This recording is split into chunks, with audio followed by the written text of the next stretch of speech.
வாசகம். தூண்டுதல் கடவுளிடமிருந்து வருகிறதா என சோதித்தறியுங்கள். திருத்துதர் யோவான் எழுதிய முதல் திருமுகத்திலிருந்து வாசகம். அதிகாரம் 3, இறை வசனங்கள் 22 முதல் அதிகாரம் 4, 6 முடிய. அன்பார்ந்தவர்களே, கடவுளிடம் நாம் எதை கேட்டாலும் பெற்றுக்கொள்வோம். ஏனெனில் அவர் கட்டளைகளை கடைபிடிக்கிறோம். அவர் திருமுன் அவருக்கு உகந்தவற்றையே செய்து வருகிறோம்.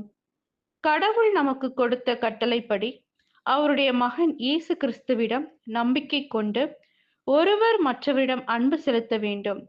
இதுவே அவரது கட்டளை. கடவுளுடைய கட்டளைகளை கடைபிடிப்பவர் அவரோடு இணைந்திருக்கிறார். கடவுளும் அவரோடு இணைந்திருக்கிறார். கடவுள் நம்மோடு இணைந்திருக்கிறார் என்பதை அவர் நமக்கு அருளிய தூய ஆவியால் அறிந்து கொள்கிறோம். அன்பார்ந்தவர்களே, தூய ஆவியின் தூண்டுதல் தமக்கு இருப்பதாக சொல்லிக் கொள்ளும் எல்லாரையுமே நம்பிவிடாதீர்கள். அந்த தூண்டுதல் கடவுளிடமிருந்து வருகிறதா என சோதித்தறியுங்கள். ஏனெனில் போலி இறைவாக்கினர் பலர் உலகெங்கும் தோன்றியுள்ளனர்.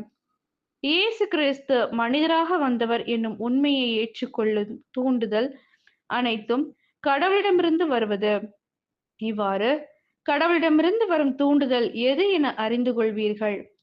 இயேசுவை ஏற்று அறிக்கையிட மறுக்கும் தூண்டுதல் எதுவும் கடவுளிடமிருந்து வருவதல்ல. இதுவே எதிர்கிறிஸ்துவிடமிருந்து வரும் தூண்டுதல். இந்த எதிர்கிறிஸ்து வருவதாக நீங்கள் கேள்விப்பட்டிருக்கிறீர்களே. இதோ இப்போதே அவன் உலகில் இருக்கிறான். பிள்ளைகளே, நீங்கள் கடவுளை சார்ந்தவர்கள். நீங்கள் அந்த போலி இறைவாக்கினர்களை வென்று விட்டீர்கள். உங்களுள் இருப்பவர் உலகில் இருக்கும் அந்த எதிர்கிறிஸ்துவை விட பெரியவர்.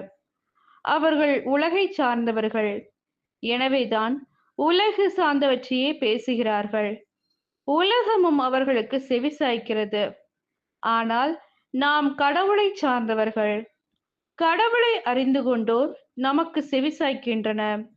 கடவுளை சாராதோர் நமக்கு செவிசாய்ப்பதில்லை.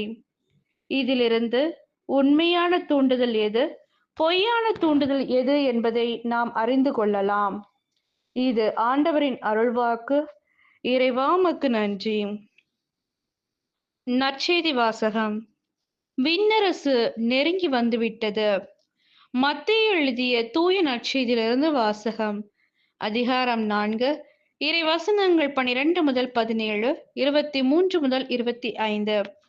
அக்காலத்தில் யோவான் கைது செய்யப்பட்டதை இயேசு கேள்விப்பட்டு கலிலேயாவுக்கு புறப்பட்டு சென்றார்.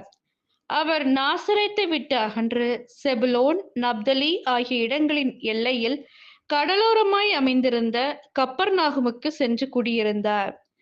இறைவாக்கினர் எசையா உரைத்த பின்வரும் வாக்கு இவ்வாறு நிறைவேறியது. செபுலோன் நாடே, நப்தலி நாடே, பெருங்கடல் வழி பகுதியே, யோர்தானுக்கு அப்பாலுள்ள நிலப்பரப்பே, பிற இனத்தவர் வாழும் கலிலேய பகுதியே, காரிருள் இருந்த மக்கள் பேரொளியை கண்டார்கள். சாவின் நிழல் சூழ்ந்த நாட்டில் குடியிருப்போர் மேல் சுடரொளி உதித்துள்ளது. அது முதல் இயேசு, மனம் மாறுங்கள், ஏனெனில் விண்ணரசு நெருங்கி வந்துவிட்டதே என பறைசாற்றத் தொடங்கினார். அவர் கலிலேய பகுதி முழுவதும் சுற்றி வந்தார். அவர்களுடைய தொழுகை கூடங்களில் கற்பித்தார். விண்ணரசு பற்றிய நற்செய்தியை பறைசாற்றினார். மக்களிடையே இருந்த நோய் நொடிகள் அனைத்தையும் குணமாக்கினார். அவரை பற்றிய பேச்சு சிரியா நாடு முழுவதும் பரவியது.